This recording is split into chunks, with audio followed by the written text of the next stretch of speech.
Buenas tardes. Universitas está contigo. En estos contextos bien complicados de nuestra Venezuela, donde vive la crisis social, económica y política más difícil de los últimos 150 años, además se incorpora un elemento adicional, la pandemia del COVID-19. Eso ha generado de parte del gobierno nacional que se han dictado unas medidas, estados de alarma, que se incluyen en este régimen excepcional que establecen la mayoría de las constituciones de los diversos ordenamientos jurídicos en el occidente del mundo. Nuestra conversación pasa un poco por traducir en la vida llana la regulación específica de esa del estado de alarma que se ha dictado en Venezuela. Para ello, nos vamos a apoyar o nos vamos a hacer de la mano de un gran jurista, Miguel Mónaco. Miguel Mónaco es abogado de la Universidad Católica Andrés Bello, con estudios de posgrado en Derecho Administrativo por la misma universidad. Además tiene un máster en leyes de Temple University en el año 1998 y es doctor en ciencias por parte de la Universidad Central de Venezuela. Es un abogado litigante con amplia experiencia, tanto como consultor, litigante y docente. De hecho, dirige el Instituto de Investigación de la Universidad Católica Andrés Bello, de la cual fue decano en los años anteriores. Entonces, para nosotros es un gran placer, Miguel, que hayas hecho un espacio en este momento donde estamos todos de alguna manera en modo cuarentena y queremos compartir contigo qué impresiones tienes sobre el decreto de alarma COVID-19. Es tuya este espacio. Bien, primero agradecer a ti, Julio, especialmente, y a Universitas por esta iniciativa. Yo creo que este tipo de espacios que Universitas ha venido desarrollando hoy por hoy demuestra además su enorme utilidad. Así que felicitarlos porque han venido sembrando y en momentos como estos la posibilidad de este tipo de comunicación por vía pues electrónica y este tipo de foros por vía electrónica ayuda, es una forma de democratizar el conocimiento y yo lo agradezco y que me hagan parte de esto. Y por supuesto agradecer a quienes estén conectados porque es una excelente oportunidad. Aspiro un poco en la dinámica que hemos conversado, voy a dar una charla de 25 a 30 minutos y luego de esos 25 a 30 minutos pues bajo tu coordinación pues recibiremos aquellas preguntas que los oyentes o quienes nos ven deseen efectuar.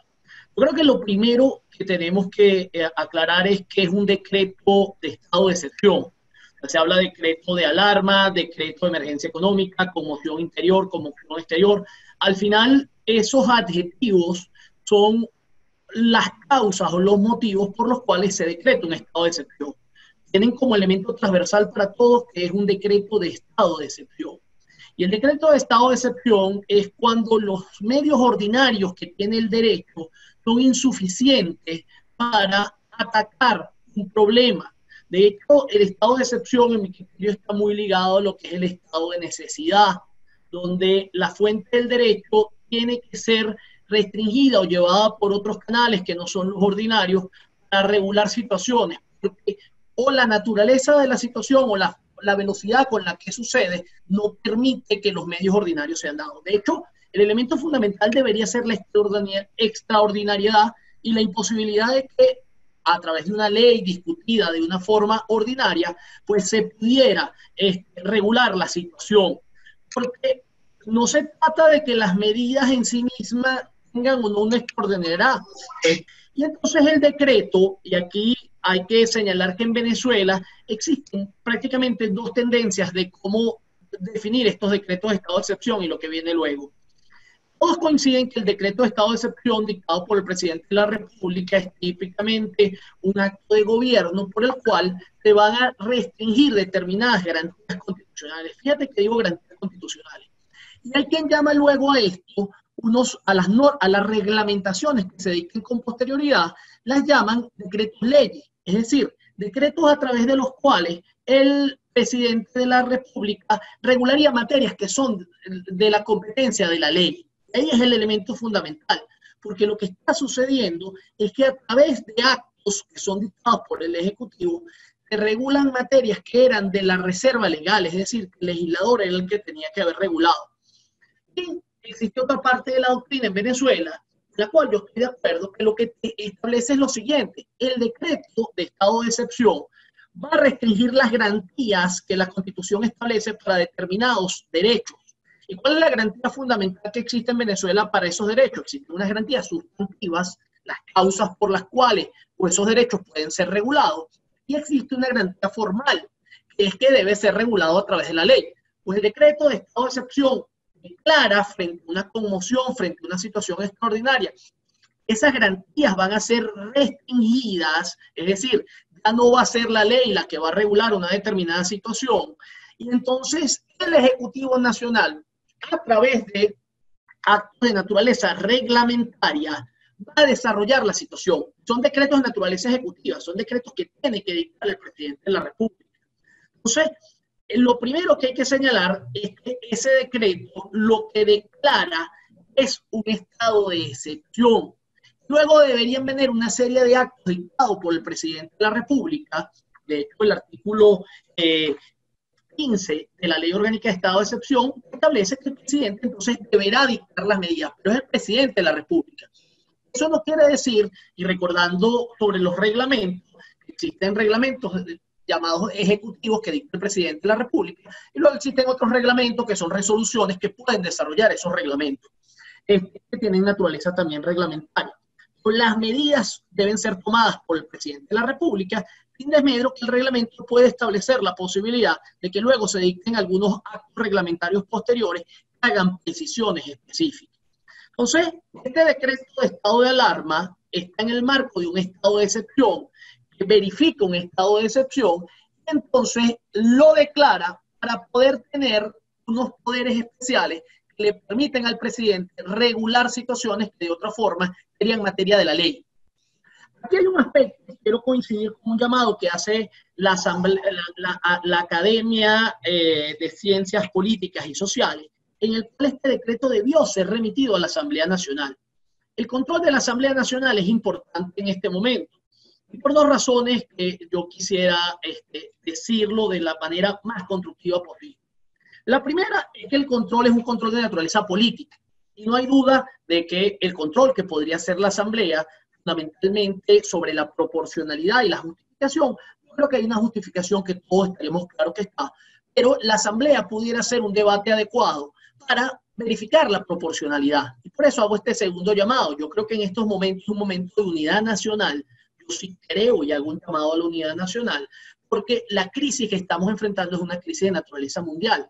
Lo peor que podemos tener es afrontar esta crisis sin una institucionalidad no solo democrática, sino de una institucionalidad donde verdaderamente además haya un debate político y democrático sobre la naturaleza de las medidas y cómo afrontarlo. Entonces, yo creo que el seguir además el mecanismo de control y ese llamado que hace la Academia de Ciencias Políticas y Sociales es un llamado sano, porque creo que sería un muy buen momento, sería un muy buen llamado para que los venezolanos en esta crisis tan profunda por la que estamos pasando, ya teníamos una crisis institucional y viene una crisis mundial, yo creo que lo mejor que podemos hacer es reclamar de nuestros líderes que ese debate se dé y se dé en el seno de la Asamblea Nacional, donde va a ser ratificado, tiene que ser ratificado el decreto de alarma, porque indudablemente estamos en una situación que lo justifica, pero yo creo que debe haber un debate sobre ciertas medidas y cómo se toman, siempre y cuando sea desde la naturaleza política, porque esta es una típica potestad del presidente de la República, es una típica potestad del Ejecutivo Nacional. Teniendo en cuenta esa naturaleza de lo que es un decreto de estado de excepción y cómo se debería reglamentar desde formas generales, yo creo que hay algunas cosas que hay que tener en cuenta. Lo primero es que el decreto siempre, los decretos posteriores, fíjense que yo hablo de algo importante, tú das el decreto de alarma, luego tienen que venir unos decretos que reglamentan de forma lo más específicamente posible las medidas que se deberían dar. Hasta ahora tenemos un decreto de alarma y eso ha sido a veces la costumbre en Venezuela. En algunos casos, no siempre, podemos citar algunas excepciones, donde se restringe la garantía, se dicta el decreto del estado de excepción. Y el decreto de estado de excepción puede, no habría ningún problema para que lo contengan, medidas específicas Luego podrían dictarse otros decretos por el presidente de la República, muy importante esto, en el cual vaya reglamentando determinadas situaciones que eran de la competencia de la ley. Ahí es donde tiene que haber un carácter esencialmente proporcional. Las medidas tienen que tener una racionalidad. ¿Por qué? Que es la única garantía que va a tener el ciudadano, que es la adecuación de la medida que está. Fíjense que los momentos de estado de excepción son momentos que son muy endebles desde el punto de vista institucional. La posibilidad de control, la posibilidad del ciudadano. A mí a veces no me gusta citar este ejemplo, un ejemplo en el cual la verdad parte de la Constitución queda restringida, porque las garantías constitucionales son obviamente parte de la Constitución, y el Estado pasa a tener un enorme poder que se justifica en la medida que él debe enfrentar una crisis por movimientos extraordinarios. Entonces, el autocontrol, la proporcionalidad por parte del Estado es sumamente importante como un mensaje a los ciudadanos. Y además, hay que sumar algo muy importante, que los remedios no pueden ser más costosos que la enfermedad. Entonces, el decreto de estado de excepción, en la medida de lo posible, en esa extraordinariedad, debería además sumar o aportar mucha más calma. Fíjense que los decretos de estado de excepción, además, hay ciertos derechos que son intocables por el decreto de estado de excepción. Por cierto, que el artículo 337 de la Constitución menciona unos artículos, como obviamente es la vida, la no tortura, el debido proceso, pero la verdad es que la ley de estados de excepción abarca y esa lista la hace mucho más larga, y entonces incluye derechos como la libertad personal, el derecho a la no desaparición forzada, la igualdad hasta la ley, ratifica el debido proceso, el amparo constitucional y el derecho a la información. Fíjense que esto es sumamente importante porque son derechos que, de acuerdo a la Ley Orgánica de Estado de Excepción, deben ser respetados por el Ejecutivo Nacional.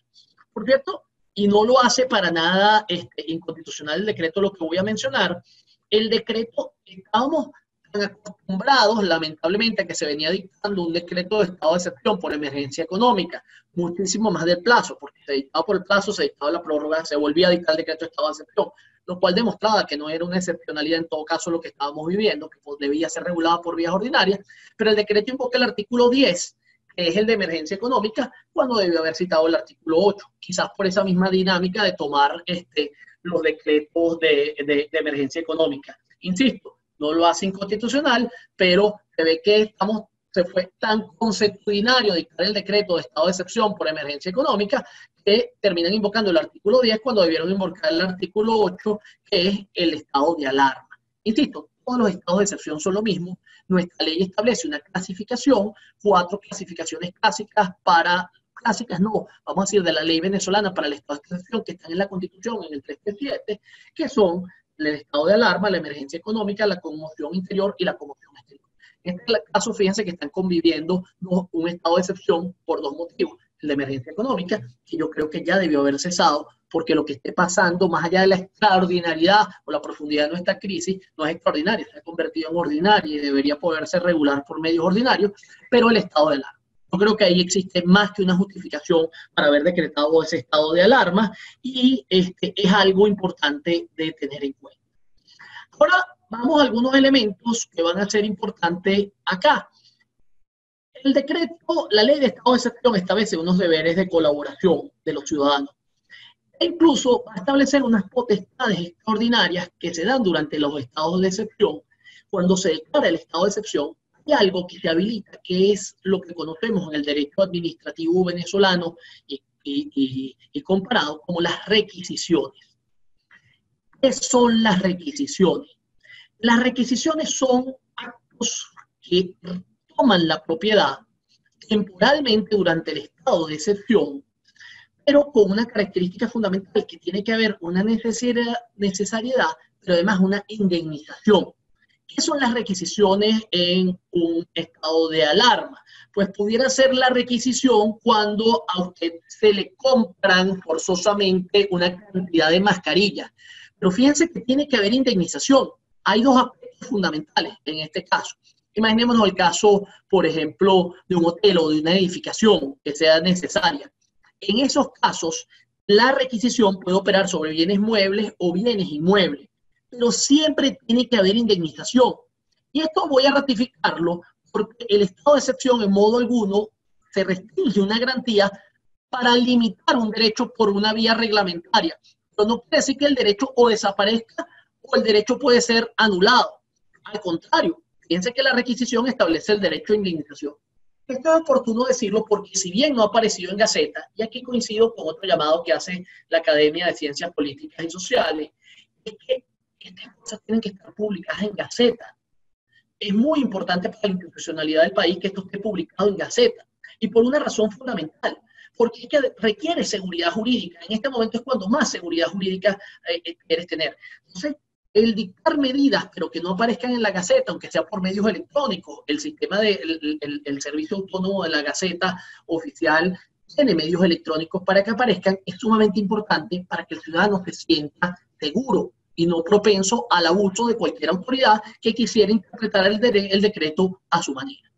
Entonces, más allá de que luego del decreto de estado de alarma no se han dictado otros decretos que específicamente desarrollen incluso medidas que han sido anunciadas.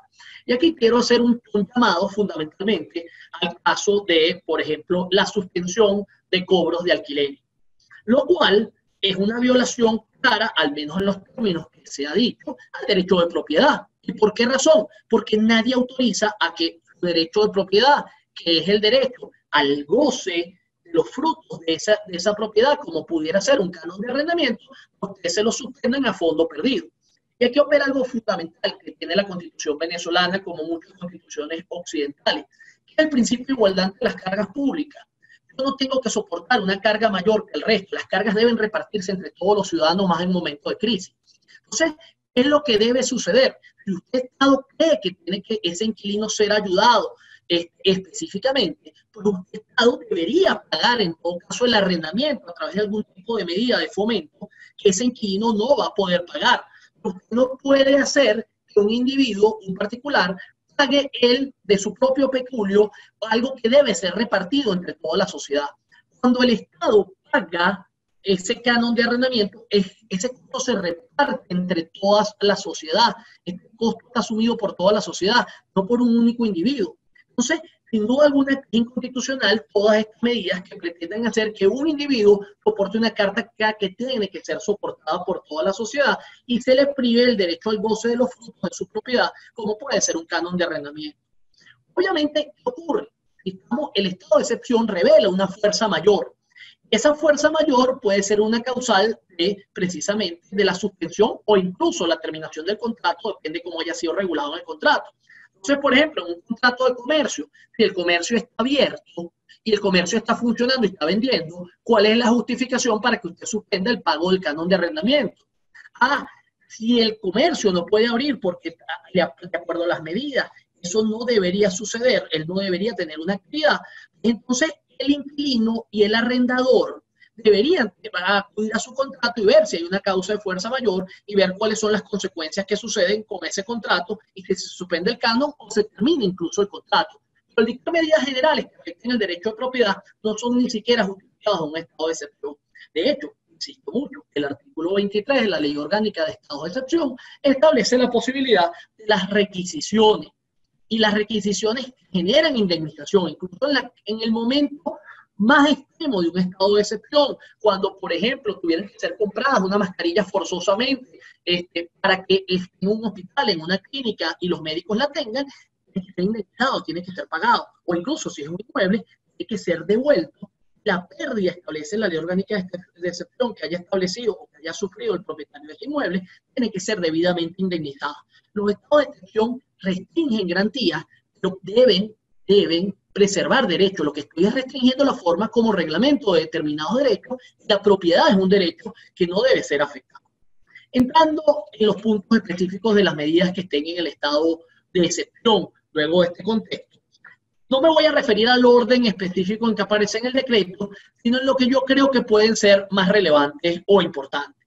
Yo creo que la primera medida está en el artículo 23 y 24, que establece la cuarentena. Fíjense que el decreto establece una obligación de cuarentena y de tres categorías de personas fundamentalmente.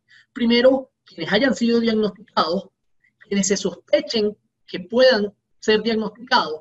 La tercera categoría, que es personas que estuvieron en áreas donde estuvieron personas sospechosas de diagnóstico, sospechosas de un positivo del COVID-19 o personas que efectivamente fueron diagnosticados. Esas personas tienen una obligación de permanecer en cuarentena.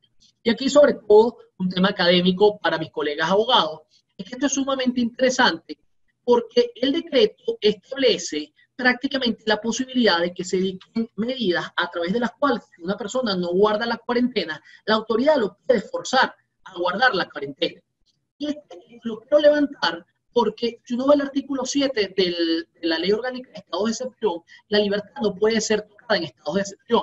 Es decir, no puede ser reglamentada. Obviamente, si alguien está cometiendo un delito, pues obviamente si es en flagrancia puede ser detenido por las autoridades, y si alguien cometió un delito y está siendo investigado y existe alguno de los motivos para su detención, pues podrá ser detenido, pero obviamente tiene que haber una orden de un juez y en el otro caso tiene que el deber de presentación. Insisto, el artículo 7 de la ley de estado de excepción lo va a establecer específicamente. Entonces, aquí existe algo sumamente curioso porque en caso que una persona no guardara la cuarentena, el decreto establece el poder de la autoridad para prácticamente pues, detener a esta persona y someterlo a una cuarentena que puede estar en su domicilio, en un organismo hospitalario o en cualquier otro sitio adecuado para ello. Aquí yo creo que sería interesante un análisis especialmente para los penalistas. ¿Por qué? Porque lo que sí puede haber es que ante el llamado de cuarentena, la discusión que se da sobre el desacato a la autoridad y la posibilidad que en ese desacato pueda haber flagrancia o no. Pero hay que establecer y llamar la atención ambos aspectos: constitucional, que es que no existe esa restricción a la libertad a lo que usted esté cometiendo un delito, y fíjense que aquí es la cuarentena donde usted se le establece el que pueda ser forzado usted a guardar la cuarentena. Aquí no queda otra cosa, además que ya yo como ciudadano, obviamente hace un llamado a cualquier persona que si sospecha que tiene el COVID-19, pues que tiene este virus, pues a guardar la cuarentena por su vida y sobre todo por la vida del resto. O sea, pero estoy forzado como abogado especialista en el tema a hacer esta referencia, más allá de un llamado a que todo el mundo, pues obviamente, guarde esa cuarentena. El otro elemento es el deber de información. Cualquier persona que sospeche que tiene el virus y sospecha que ha estado en contacto, debería contactar a las autoridades a los efectos de transmitir esa información y dar el cerco epidemiológico. Aquí existe una tercera medida que sí definitivamente es desproporcionada, que es el poder de la autoridad para hacer inspecciones si sospecha que alguien está, o es sospechoso de estar contagiado con el virus, o está contagiado con el virus, o está en alguna de las situaciones que ya describí. En ese caso, además, se da entonces una potestad de inspección, ni siquiera autoridad sanitaria, sino órgano de seguridad del Estado, lo cual no tiene proporción alguna. Un órgano de seguridad del Estado no tiene la capacidad técnica para distinguir qué es lo que está sucediendo. Y esa potestad de inspección, por mucho que se delegue en el Ministerio de Interior y Justicia, pues el hacer esos parámetros es absolutamente desproporcionado. La verdad que ese deber de inspección debería ser o eliminado en un posterior decreto o reglamentado al derecho a requerir información, que es lo más que debería haber. Aquí es importante tener la proporcionalidad. Hay que recordar que lamentablemente en este tipo de situaciones se pueden cometer abusos y es sumamente importante que se mantenga la proporcionalidad, de forma tal de que ese derecho de inspección está más allá de lo que es la proporcionalidad y debería ser reducido y debería haber un llamado a que sea reducido. Otro aspecto es que el presidente de la República podrá restringir la circulación en determinadas áreas o zonas geográficas. Fíjense aquí que hay algo sumamente importante, que no se han dictado los decretos, no han aparecido en Gaceta esos decretos, se nos han informado por los medios de comunicación las restricciones que hay de circulación, horarios o algunos aspectos que están, pero no se han dictado los decretos que lo establezcan. Aquí insisto en el llamado de la Academia de Ciencias Políticas y Sociales. Tiene que haber seguridad jurídica. Estas cosas tienen que aparecer en Gaceta. Hoy por hoy la Gaceta puede aparecer por medios electrónicos. Es muy importante que estos decretos sean dictados y den claridad. Estos decretos a los momentos no se han dictado, y si bien hago un llamado al autocontrol ciudadano a permanecer en las casas, definitivamente las medidas de autocontrol y restricción social en este momento son importantes de restringir, autocontrol social en el cual nosotros mismos ayudemos a la no propagación de la epidemia, pues contribuiría mucho que además el decreto aclare esos elementos de restricción. Sobre todo porque además, fíjense, y esto no es solo un llamado al gobierno, esto es un llamado también a otras personas que entonces difunden noticias falsas sobre las restricciones a circulación de áreas y horarios. Entonces, ¿qué ocurre? Que hay desinformación y en esa desinformación pueden existir abusos, obviamente, de los derechos. Entonces, deben aparecer esos decretos de restricción de lo que está. Y aquí tener claro algo. El estado de excepción es competencia del Ejecutivo Nacional. Los municipios o los estados lo que deben es coordinarse con los ministerios para ver cómo aplican lo que debería aparecer en los decretos sobre la restricción, incluso reglamentar el tema de los famosos salvoconductos o los horarios de circulación. Pero son medidas que son del Ejecutivo Nacional. Son competencias que no son municipales. Entonces la noticia de que salió un decreto, el gobernador del estado Miranda fijando un horario, no, es competencia del presidente de la República. Esta es competencia del Poder Nacional. Que el municipio, no, momentico, competencia del Poder Nacional. Lo que establece el decreto de estado de excepción es la coordinación necesaria que tendría que haber en estos casos entre el Ejecutivo Nacional y los poderes estadales y municipales. Obviamente hay actividades que no deben ser suspendidas, que no se suspenden y que deberían permanecer, que son las que todos sabemos, que son servicios de salud, servicios obviamente de alimentación, gasolinas, estaciones de servicio, afines, lo que son los servicios esenciales. Igualmente, este deber de suspender determinadas actividades no se han dictado decretos. El decreto lo que establece es la suspensión, sí, de determinadas actividades que sí aparecieron suspendidas específicamente. ¿Cuáles son ellas? Pues obviamente las educativas aparecieron suspendidas, ya el decreto lo establece. Se suspendieron las actividades de restaurantes, café, cascas, cine, cualquier actividad que implique un aforo público, salas de juego, teatros, este tipo de actividades que impliquen aforos públicos se encuentran ya suspendidas por el decreto. Este es un típico caso donde el decreto de suspensión, de restricción de garantías, pues va a contener decretos reglamentarios que lo van desarrollando. Esos elementos ya están allá ahí contenidos en ese mismo, así como el cierre de parques y playas ya fueron suspendidos. Fíjense que en el caso de vuelos o las restricciones de aeropuertos, se utiliza el podrá suspender. Los decretos no han sido dictados, pero ya sabemos que existieron esas suspensiones. Entonces, ¿qué creo que es importante? El llamado que todo esto se publique en Gaceta. Y el ciudadano común debe conocer y mantener el uso de la mascarilla, está establecido en el decreto, y para áreas específicas, pues en aeropuertos, en terminales, en sitios fundamentales públicos y en los supermercados. El decreto detalla específicamente el uso de los supermercados. Y ya para ir cerrando, para dar la oportunidad entonces del chat dentro de la media hora que me ha sido otorgada para esta introducción, pues obviamente establece que los hospitales y clínicas podrán transformarse en hospitales de campaña o centinelas. En el caso de los hospitales, claro, son parte del sistema de salud pública, pero en el caso de las clínicas estaríamos en un supuesto de requisición regulado en el artículo 23 de la Ley Orgánica de Estados de Excepción, y esto requeriría indemnización y una coordinación con los protocolos que deberían ser dictados. Estos aspectos son importantes de tener y obviamente lo esperable es que el Estado se ocupe del sistema de salud pública y que el sistema de salud privada está funcionando correctamente y coordinadamente, pues cada uno funcione y no se hagan requisiciones si tengo camas libres. Yo creo que tiene que haber una coordinación, pero es un aspecto de requisición que debería ser muy bien precisado en resoluciones posteriores. Se establecen unas políticas de fomento y finalmente pues tenemos unas disposiciones transitorias en las cuales, ya para cerrar, pues deberíamos señalar lo siguiente, que el presidente tiene la potestad de dictar otras medidas.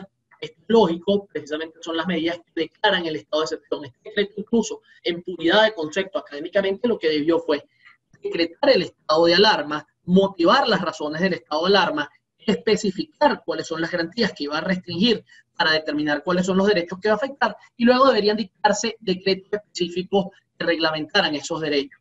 De forma tal de que eso esté allí, lo que hay que hacer es un llamado a guardar la proporcionalidad, insisto, a la publicación en Gaceta Oficial. Eso va a ayudar muchísimo a mantener la seguridad jurídica en estos momentos.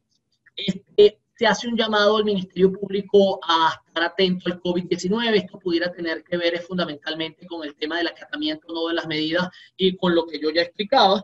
Y sí hay un tema que vale la pena que fuese precisado aún más, que es el tema específicamente que se encuentran suspendidos los procedimientos administrativos porque el ciudadano no tiene la capacidad de trasladarse. Entonces, esos procedimientos han sido suspendidos y la administración no debería dictar actos en los cuales castigar al ciudadano que en ese trámite no acude. Finalmente, cerrar con dos aspectos específicos, uno de los cuales Universitas ha hecho una invitación en el plano laboral y estoy seguro que lo hará también para el tema tributario, es que tanto los laboralistas como el doctor Luis Alfredo Hernández o el doctor César Carballo han hecho referencia a que existe una suspensión de la relación laboral, y en tanto suspensión de la relación laboral, pues ni el patrono está en el deber de pagar salarios, ni el trabajador en el deber de pues prestar sus servicios laborales. En ese caso, ahí es donde deberían haber medidas de coordinación. Se han anunciado algunas, como el pago de nómina a través de algunos sistemas. Eso tiene que ser precisado a través de decretos. Nuevamente, publicación de los decretos. Y luego que el presidente de la academia, el doctor Humberto Romero Musi, cree que también la fuerza mayor operó en materia de las obligaciones tributarias y por lo tanto deberían ser diferidos los pagos y sobre todo los trámites de cumplimiento de deberes formales. Yo espero que haya sido de utilidad esta descripción. Es un decreto largo, es un decreto complejo en esta situación. Creo que es importante que se vaya analizando. Creo que los mejores venezolanos en materia de epidemiología, en materia de crisis, la Academia de Medicina, debería ser llamada. Debería ser llamada, es un momento de unidad de todos los venezolanos, sobre todo porque pareciera que estas medidas pudieran perdurar en el tiempo y hay que hacer un balance entre hasta dónde aguantamos, lo que se ha dicho por ahí, que la cura no sea más costosa que la enfermedad, y entonces este decreto tendrá que irse adecuando porque estamos en una situación económica endeble, y yo creo que es sabio que vayan habiendo esas adecuaciones, y yo creo que tiene que haber un llamado a los mejores venezolanos a que todos se unan y que vayan participando en la asesoría de cómo esto se vaya dando. Es un momento de crisis, es un momento de unidad, es un momento que tiene que hacerse una crítica constructiva y manejarlo con inteligencia. Yo creo que el barco, que es Venezuela, está pasando por una tormenta y en esa tormenta todos debemos alinearnos. Es un deber de todos de cooperar y es un deber, yo creo, en primer lugar, de quien tiene el control del gobierno, el control del poder y tiene la responsabilidad de llamar a los otros sectores, de tender la mano, de llamarlos y que haya un momento de unidad, porque aquí no estamos jugando la vida de los venezolanos, la vida de nuestros abuelos, la vida de nuestros hijos y la vida de cada uno de nosotros. Muchas gracias. Miguel, excelente, de verdad que muy completa tu exposición y muy clara. Tenemos una primera intervención aquí tenemos de Mariana Chemel. Indica lo siguiente: se suspendieron por 6 meses el pago de alquileres. Los arrendados que deseen pagar en el canon, aún con la suspensión, ¿tendrían alguna consecuencia por su actuar? No. En primer lugar, reiterar que hay que esperar que salga el decreto. Hasta que el decreto no aparezca, pues se trata de una noticia, seguramente aparecerá. Y nada, al contrario, yo haría un llamado a aquellas personas que no estén en fuerza mayor, en situación de fuerza mayor, a honrar sus contratos. Definitivamente, la fuerza mayor aplica es la irresistibilidad, cuando yo no puedo cumplir con la obligación, y eso debería operar en determinadas circunstancias. Y en todo caso, siempre todo arrendador tendrá derecho a ser indemnizado porque nadie está forzado a soportar esa carga. Así que tiene el derecho a pagar sin ninguna consecuencia.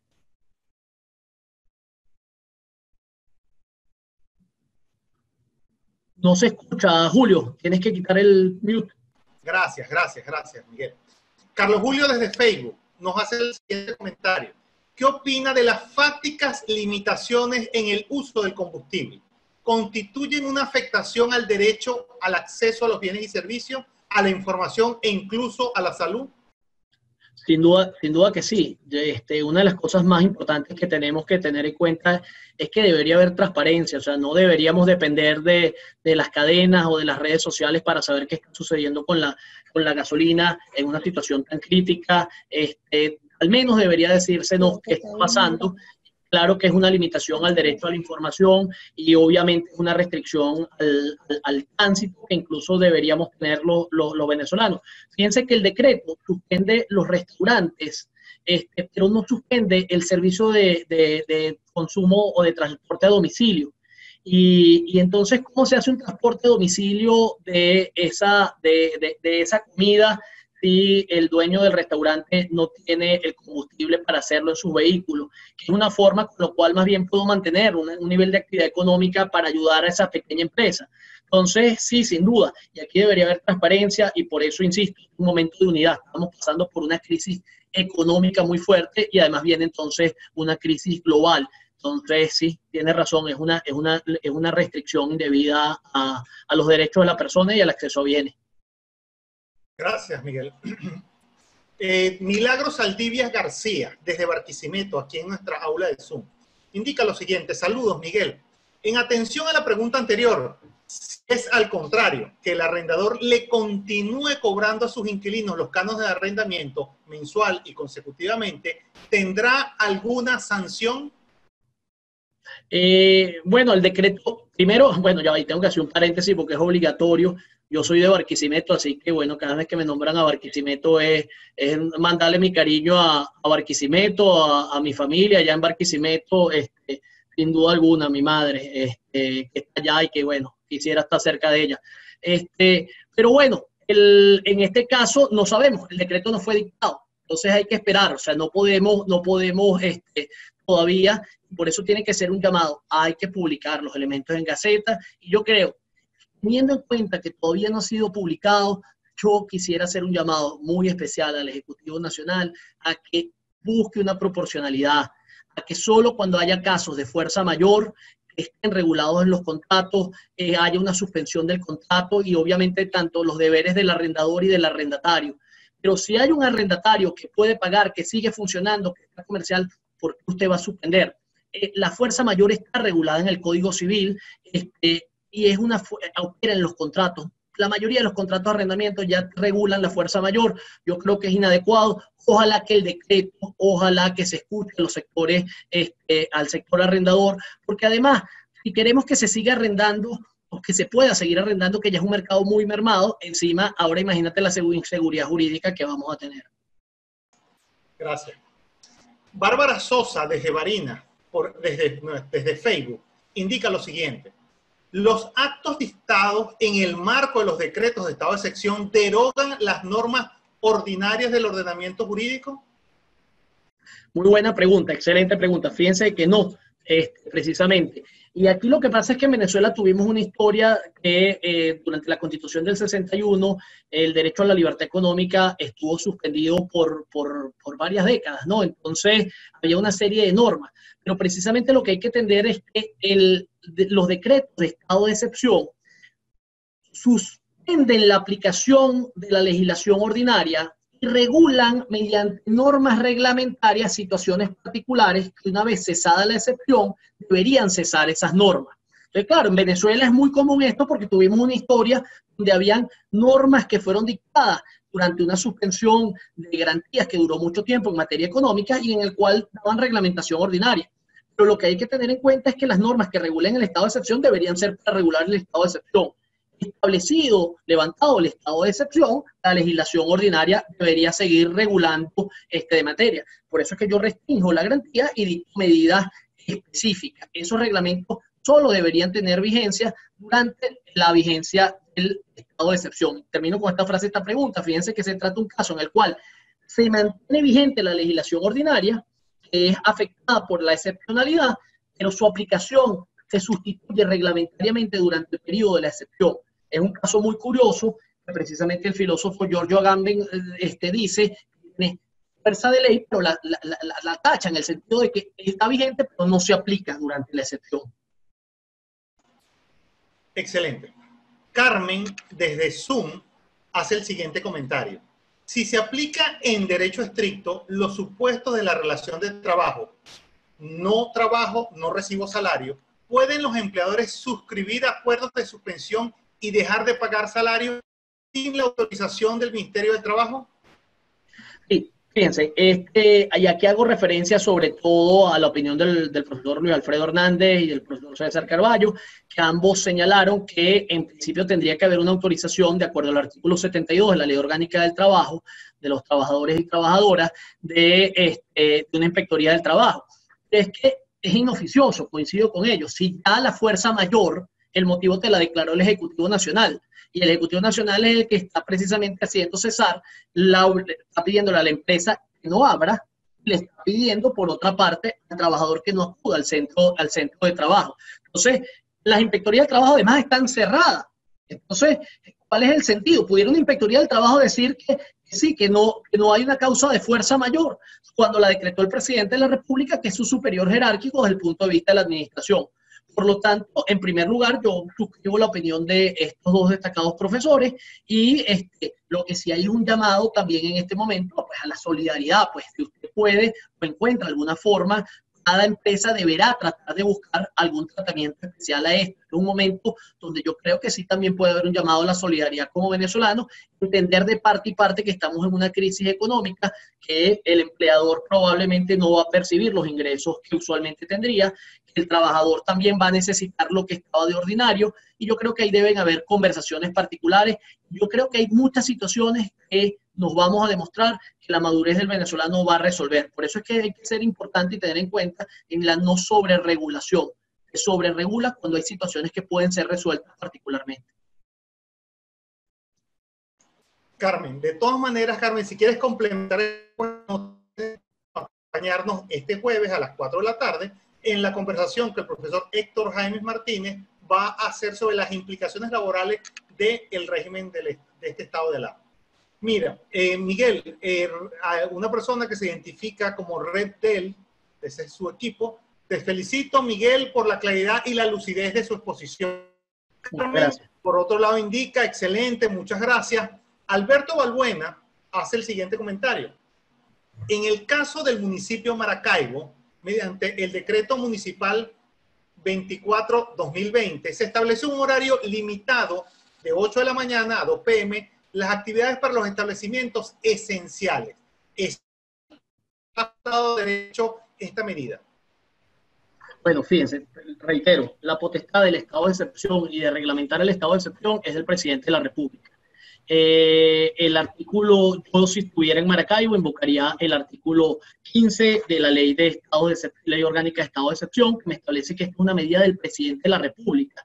Lo que sí sucede es que los municipios tienen competencia, como todos sabemos, en materia urbanística y los usos, y ellos pueden reglamentar determinados horarios cuando existen causas justificadas. Por eso es que en las ordenanzas de licores, por ejemplo, de los municipios, tienen unos horarios de expendio de licores, porque tienen esa competencia además establecida por la ley de impuestos sobre alcohol y especies alcohólicas, en establecer determinados horarios. Entonces, los municipios pueden establecer sus competencias ordinarias en materia de horarios en aquellas materias de su competencia, como estoy citando en materia de licores, pero dentro de la excepcionalidad es una potestad del presidente de la República, y por eso hay que tener un llamado también a los municipios a unos decretos, y por eso, y reitero, es muy importante lo que dice la Academia de Ciencias Políticas y Sociales, hay que publicar los decretos porque eso es lo que va a crear seguridad jurídica.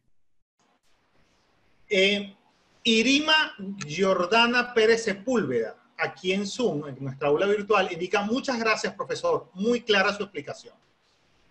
Por otro lado, indican: ojalá pudieran repetir esta conferencia para todas las personas que nos acompañan. Esta videoconferencia queda grabada en nuestra fanpage de Universitas, pero es que además la pueden ubicar y la pueden visualizar todas las veces que quieran en el canal Universitas de YouTube. Laura Angarita indica lo siguiente: de acuerdo al parágrafo de coordinación entre los diferentes niveles del poder público, nacional, estatal y municipal, entendiendo que las restricciones de la circulación en el territorio las dicta el Ejecutivo Nacional, lo que hizo el alcalde del Hatillo sobre restringir las vías de acceso al municipio, ¿se podría interpretar como una usurpación de funciones? Sí, sin duda, es competencia del Ejecutivo Nacional. Ojo, los municipios tienen competencia en materia de tránsito, esto es bien importante. Entonces, una cosa son las competencias que tengan de ordinario en materia de tránsito, y otra cosa es invocar la excepcionalidad para dictar determinadas medidas. Por eso es que tiene que haber unas labores de coordinación. Obviamente nuestra Constitución tiene ciertas materias concurrentes, incluso en materia de tránsito, insisto que los municipios tienen unas competencias específicas y establecidas para sus policías, además, pero es en materia de ordenación de tránsito. La libre circulación por todo el territorio nacional es una competencia del Ejecutivo Nacional. Ahí no se está regulando tránsito. Lo que se está regulando es un derecho, que es el derecho a la libre circulación, que fue afectado. Es competencia del Poder Público Nacional. Alexis Chacón, desde aquí, desde nuestra aula virtual en Zoom. ¿Qué sanción existe para aquellas personas que no cumplan las directrices establecidas en el decreto de estado de excepción y siguientes? Bueno, muy buena pregunta. De hecho, yo sugeriría a Julio de Universita una charla por un profesor de Derecho Penal, porque este punto es interesantísimo. Y es que hay que recordar, vamos a situaciones hipotéticas. Hay dos. Primero, hasta ahora la ley de estado de excepción establece que quien no preste los deberes de colaboración será sancionado conforme con la legislación vigente. Revisé la legislación vigente y no hay sanciones, incluso en la ley orgánica de estado de excepción no se establece una sanción específica para ese caso. Fíjense que en otros ordenamientos, como en el Reino Unido o en España, existen, o Italia aprobó hoy multas para quien incumpla los deberes de circulación. España tiene también unas sanciones muy gravosas y el Reino Unido para quien incumpla. Son multas, no son elementos de detención. Acá lo que pudiera suceder, imaginémonos una persona que esté infectada deliberadamente, de manera dolosa, no acata el elemento pues de guardar su reposo, su cuarentena en su casa. 2 semanas, por cierto que de acuerdo al decreto la cuarentena debería ser de 2 semanas, lo reglamenta de esa forma. En ese caso está el desacato, era ver un tema de flagrancia por desacato a la autoridad y habría que ver cuál es ese tratamiento. Eso existe en nuestro Código Penal, como seguramente verificarán los expertos en materia penal. Y otra cosa es que recuérdense que también hay los delitos de omisión, como citaba el profesor José Valentín González en estos temas. Y en los delitos de omisión es que si usted por omisión usted omite guardar la cuarentena deliberadamente de manera dolosa, y usted contagia, pues esos delitos son analizados, como señala el profesor González, de manera hipotética. Es decir, los delitos de omisión, si usted causa un daño por omisión, habrá que verlo. Entonces, habría que ver si hay algún tipo especial en el cual usted pues, incurriría de violarlo. Habría que ir a la legislación ordinaria, pero no hay una norma específica para estos casos.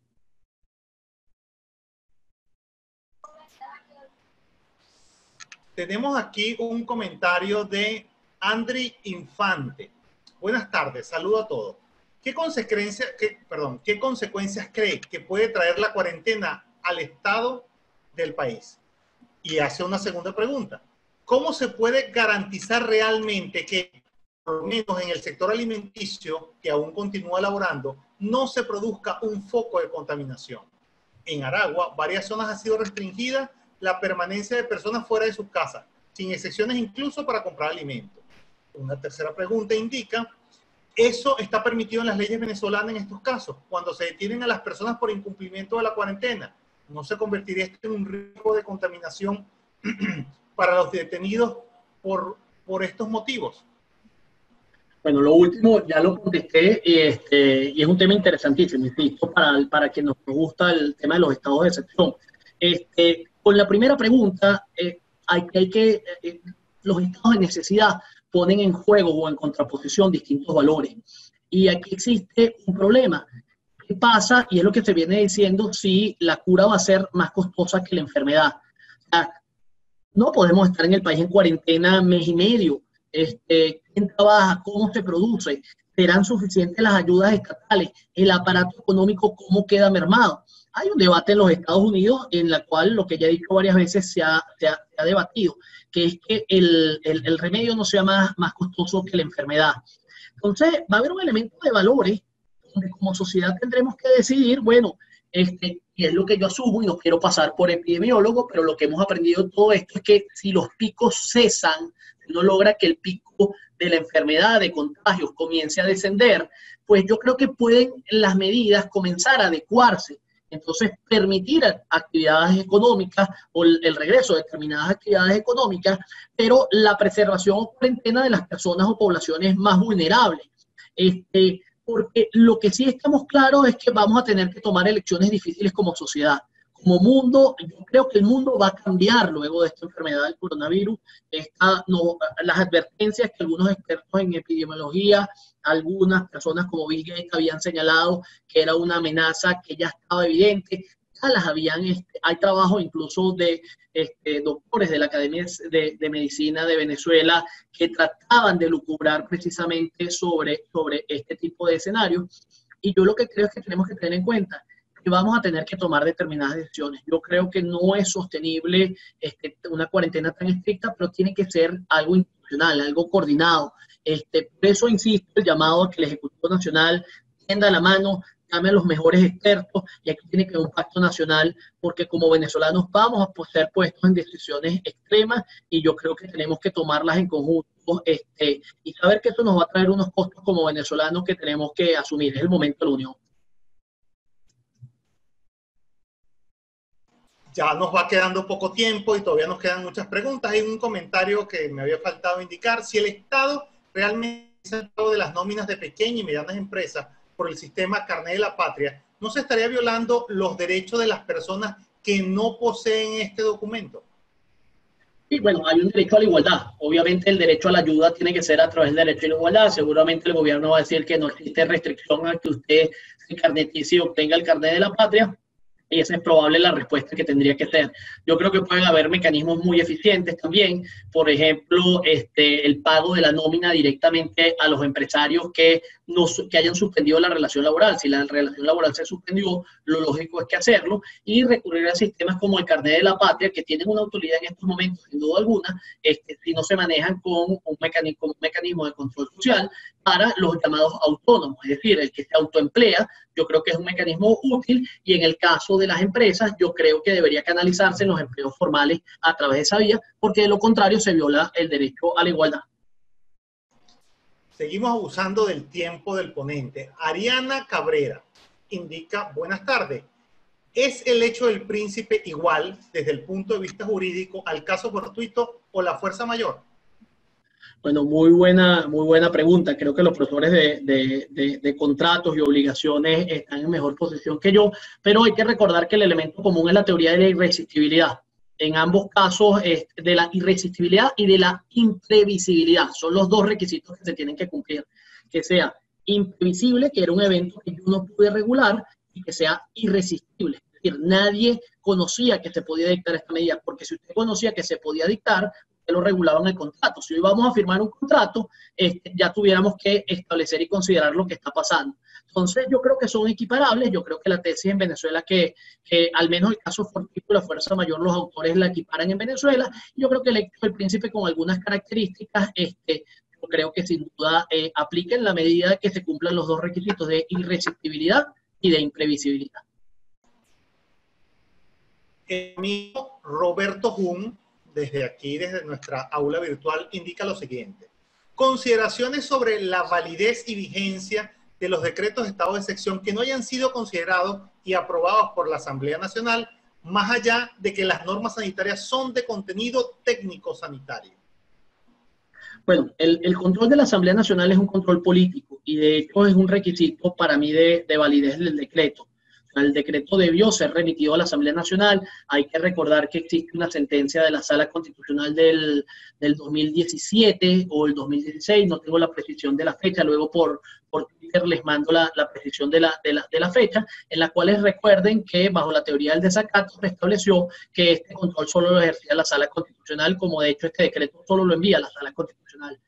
Obviamente, conforme a la Constitución venezolana, los estados de excepción no hacen cesar las funciones de los poderes públicos. O sea, la Asamblea Nacional sigue en pleno funcionamiento y precisamente tiene un control político sobre el decreto que debió haberle sido remitido a la fecha, y no lo fue. Entonces, en ese caso, la Asamblea, ese control es un control de validez, tiene que ejercerse, y yo hago el llamado a que sea remitido porque es el foro adecuado para que esta crisis además comience a discutirse en un ámbito de unidad, de forma tal de que no es un elemento técnico. O sea, la Asamblea Nacional no es controlable por la Asamblea los motivos de la medida más allá de un elemento de proporcionalidad, porque esto es típicamente un elemento del Ejecutivo Nacional. hay un contenido y el derecho anglosajón es muy rico en este elemento, en el cual hasta donde las cortes pueden controlar medidas de naturaleza política, su apreciación. Durante el segundo, precisamente, gobierno del presidente Caldera sucedió esta situación y hubo una reiteración del decreto. Hay que recordar que hay zonas que son propias de las funciones ejecutivas. El control de la asamblea es político, fundamentalmente si existen motivos de alarma, y yo creo que hay un control que es el control fundamental. Suheil Tobar, aquí en nuestra aula virtual, en cuanto a la afirmación que el presidente es quien regula la circulación o reglamenta el estado de excepción, ¿qué opina de haber creado un órgano para regular acciones y resoluciones conjuntas las medidas en el estado de alarma? Muy buena pregunta. Obviamente es una violación del artículo 15 de la Ley Orgánica de Estado de Excepción, que te establece que esas medidas las debe dictar el presidente de la República en Consejo de Ministros, sin desmedro que luego de dictadas las medidas puedan haber actos reglamentarios posteriores como resoluciones de ministerio. Entonces, aquí, por ejemplo, si el decreto se corrigiera, el presidente sigue teniendo la potestad de reglamentar, como dice el artículo 15 de la Ley Orgánica de Estado de Excepción, y pudieran haber órganos, de hecho es un órgano de naturaleza consultiva, lo establece una comisión presidencial. Entonces, usted puede tener una comisión presidencial que asesore, eso es perfectamente válido, está en la Ley Orgánica de Administración Central. Yo lo mantendría como un órgano asesor, al contrario, incorporaría a venezolanos con conocimientos técnicos a la Academia Nacional de Medicina, a la Academia Nacional de Economía, a la Academia de Ciencias Políticas y Sociales, a representaciones de ellos, para que concurran. Estoy seguro que si les tienden la mano, ellos asistirán. Los incorporaría como una comisión presidencial y luego el presidente decide qué medidas se dictan en Consejo de Ministros, y esas medidas pueden ser objeto de reglamentaciones posteriores por resoluciones judiciales. Néstor Augusto Álvarez Yepes, el director del Instituto de Estudios Jurídicos del Estado Lara, indica: felicitaciones universitas por este esfuerzo extraordinario y al expositor por tan brillante exposición. Ojo, Néstor, ya estamos trabajando y estamos coordinando sobre las eventuales, las 45 jornadas Domínguez Escobar, que eventualmente será a nivel de junio en formato virtual. Ya estamos trabajando con el instituto en ese diseño.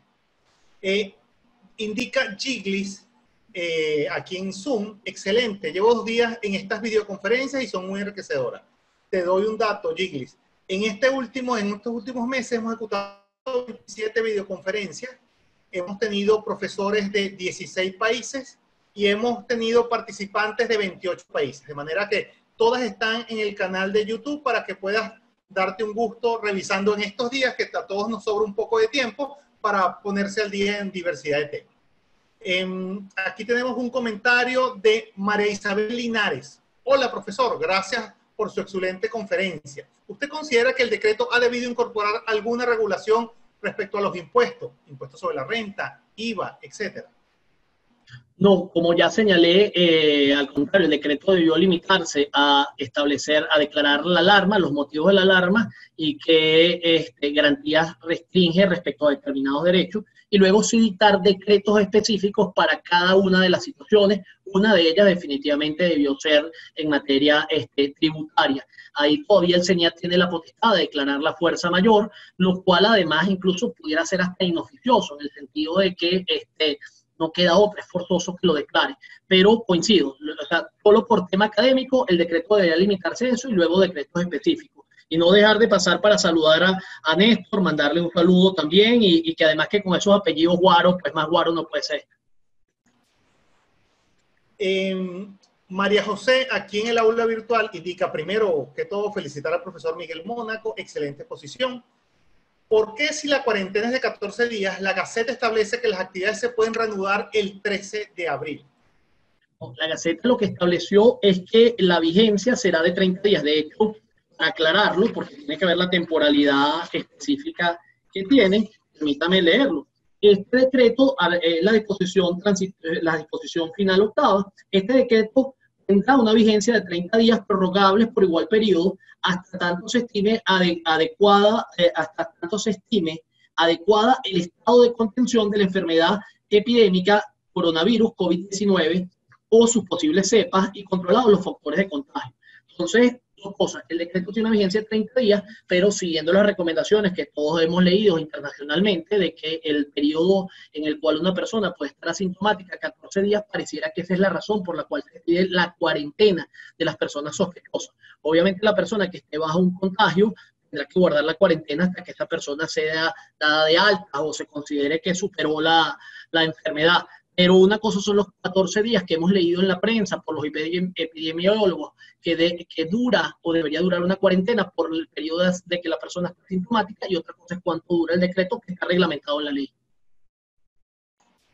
Con relación a este tema tributario, les hago del conocimiento que en nuestro portal web universitasfundación.com está disponible un curso totalmente virtual que se ejecutó con la Asociación Venezolana de Derecho Tributario y 8 de los mejores tributaristas de Venezuela, donde Universitas establece todos los aspectos económicos, contables y legales sobre la última reforma tributaria dictada por el gobierno nacional. Aquí María José indica desde nuestro portal, el profesor Manuel Rojas Pérez, que tuvo una interesante videoconferencia hace unos días. Saludos, profesor Mónaco. A título de información, hoy el municipio Sucre estableció, sin decreto, mediante una vía de hecho, que personas mayores de 50 años tenían prohibido comprar, según que eso busca obligar a las personas de alto riesgo, debido a su edad, a salir de sus casas. Pero ello evidentemente es una violación a los derechos constitucionales de estos ciudadanos. Sin duda, no tengo nada que agregar, es tal cual, es una violación absoluta. Además, pensemos en personas de 50 años que no tengan a alguien más que los asista. Es que no todo el mundo está acompañado. Además, ¿qué hace usted con tener una persona de 50 años en cuarentena si igual le va a dar la mano a alguien que le mandó a comprar ese tema? Eso es la proporcionalidad, y lo importante es que se dicten los decretos reglamentarios para que todos los ciudadanos sepamos hasta dónde llegan cada uno de nuestros derechos. En este momento hay mucha información, absoluta mucha información, y tienen que llevar un llamado al Ejecutivo Nacional a que dicte los reglamentos correspondientes. Y cerrando, tratando de hacer unos comentarios más breves, Gabriel Sánchez le dice una excelente explicación, doctor, una gran iniciativa de Universitas. Eva González, saludos Eva, felicitaciones felicidades Universitas por esta dinámica, y a Miguel por su diáfana explicación, le mando un abrazo, profesor. María B. le indica, estas medidas están entre la legalidad y la conciencia ciudadana. ¿Algún comentario sobre eso, profesor? Bien, yo no sé si quisiera, Julio, ya que con esto cierro, y sí, es un momento de mucha conciencia. Los venezolanos vivimos una enorme crisis constitucional, a la cual se suma ahora una crisis de salud. Yo creo que el autocontrol, la ciudadanía, tenemos que, en estos momentos es cuando más ciudadanía se tiene que crear. La ley es necesaria cuando existe una restricción o una violación. Ahí es la necesidad de la ley, de regularlo.